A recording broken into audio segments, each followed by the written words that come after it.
नाहरगढ़ गांव में एक धनी सेठ रहता था। सेठ का छोटा सा परिवार था। सेठ की पत्नी और एक बेटा और एक बेटी थे। सेठ का अनाज का व्यापार था। सेठ पूरा दिन अपने गोदाम में अनाज का व्यापार संभाला करता था। सेठ को अपने बेटे की चिंता सताती रहती थी, क्योंकि सेठ का बेटा बहुत ही आलसी किस्म का था। सेठ ने एक दिन अपने बेटे को आलस से दूर करके मेहनती बनाने का विचार आया।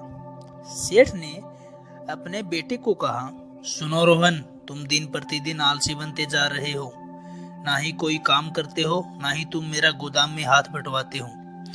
तुम्हें कल से काम करना पड़ेगा। मुझे नहीं पता कल मुझे तुम 500 रुपए कमा कर ला कर दोगे। ऐसा कहकर सेठ वहां से चला जाता है।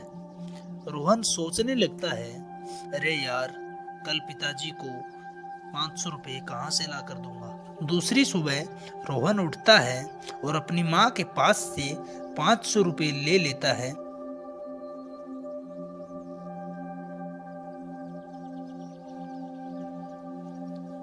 और गोदाम में जाकर 500 रुपए अपने पिता को देने लगता है। सेठ कहता है, जाओ रोहन, इन पैसों को कुएं में डाल कर आओ। रोहन बिना सोचे समझे 500 रुपए कुएं में डाल देता है। शाम को सेठ फिर 500 रुपए के लिए रोहन को कहता है, कल मुझे 500 रुपए और चाहिए रोहन, मुझे नहीं पता, तुम कहीं से भी ला कर देना।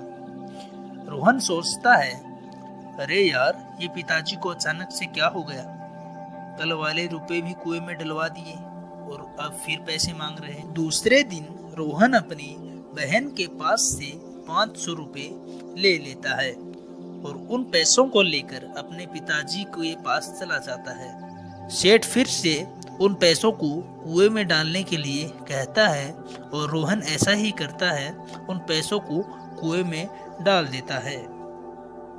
सेठ ने तीसरे दिन रोहन के पास 500 रुपए की मनसा और जताई।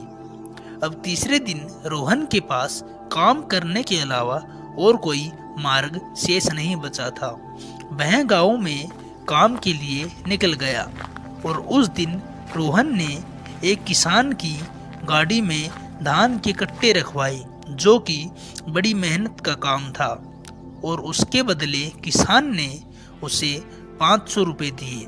वह उन पैसों को लेकर अपने पिता के पास गया और पैसे देने लगा, तो सेठ ने कहा, जाओ बेटे, इन 500 रुपए को कुएं में डाल कर आओ।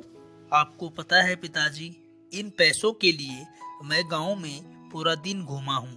फिर एक किसान के यहाँ काम करके मैंने ये पैसे बड़ी मेहनत से कमाए हैं, और आप कहते हैं मैं इन पैसों को कुएं में डाल दूं। ऐसा सुनने के बाद सेठ कहता है, यही तो बात मैं तुम्हें समझाने की कोशिश कर रहा था बेटे, कि जीवन में आलसी बनने से काम नहीं चलेगा, मेहनत से ही सब कुछ मिलता है।